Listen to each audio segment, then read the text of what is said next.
Good morning, A-Bird Freedom Fam and the Combatant Nation, as well as the tactical interweb.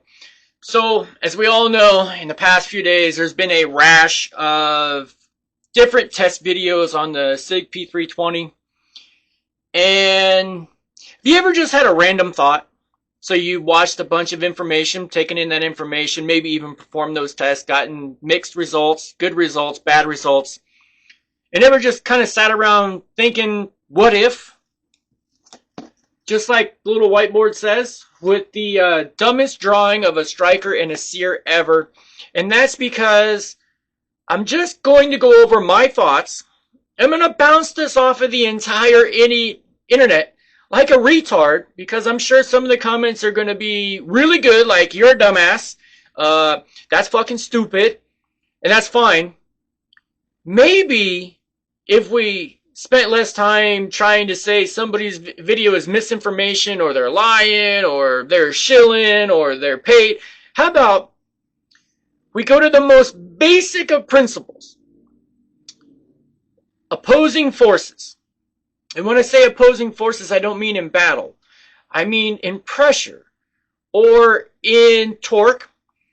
But I don't know the engineering algebraic expressions for force over area equals tension or whatever it is. But I was thinking on my drive to the shop this morning, I was going to do a different video, but I had this thought. Okay, I'm going to try to point it out on this very crude whiteboard drawing. You have your striker, which is spring-loaded, which is putting tension on the back of the striker. We're going to call it a hook, just to be simple. This is like if a drunk at a bar had a really good idea and he got out a napkin. Bear with me. So that striker hook is engaging the sear. And evidently, from what I understand, and maybe I'm confused, if so, put it in the comments, the uncommanded discharge is because the striker is able to slip past the sear, or the sear is dropping. Okay, so if you have all this spring-loaded tension with this spring compressed, and now it's going to slingshot the striker forward to engage the primer. Okay, what if, there's the what if for today, you put a simple coiled spring underneath the sear right here. Okay, try to get this drawing more so you guys can see it. So if you were to spring load that sear, okay, now I realize it's probably going to cause a little bit more pull in the trigger. Maybe a coiled spring, as we've all seen. Oh, that pen sucks. Technical difficulties. But we're going raw. We're going to raw dog this video. There's going to be absolutely zero editing. So you've got a coil with an ear, right? And that holds in one place, and then you spring load the other ear. Okay, now that's great, but we've all seen these fail. They fail all the time. The ear breaks off right here. But if you were to put a regular coil spring inside the fire control unit, and that caused a positive pressure against the sear, it doesn't have to be overly dramatic, so that no matter what, you get positive sear engagement between the hook on the striker and the sear face, okay, where they come together, where they mesh.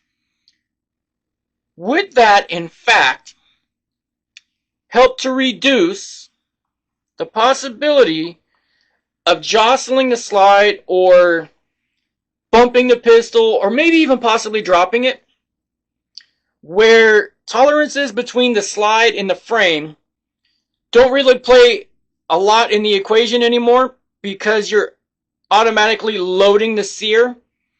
And as these two faces and this surface on the back of the sear and the back of the striker wear, that spring would, of course, continue to keep it at a preloaded tension.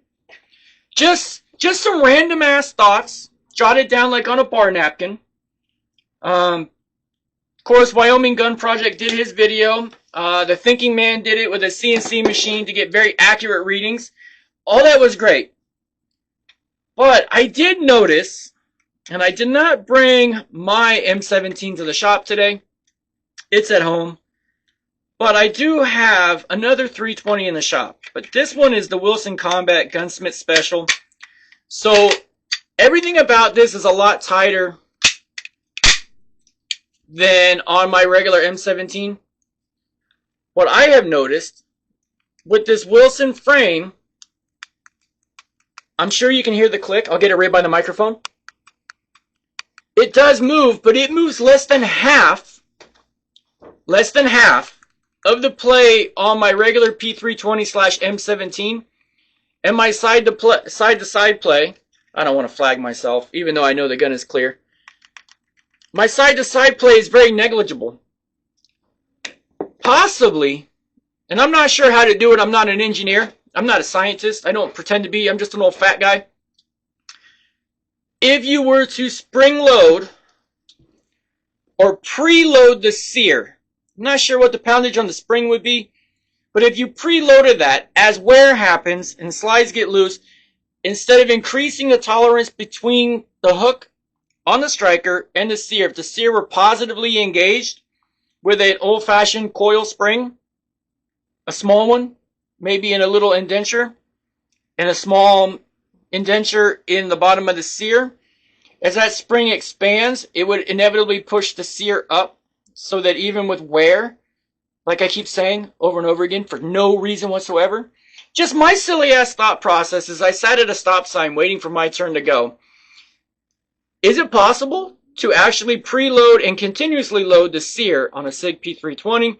Thank you all for watching. Go ahead, like, comment. By all means, comment. If this is a dumb idea, by all means, open-minded. I'd like to know why. Just one of those random thoughts that popped in my head as I was like, wow, wait a minute.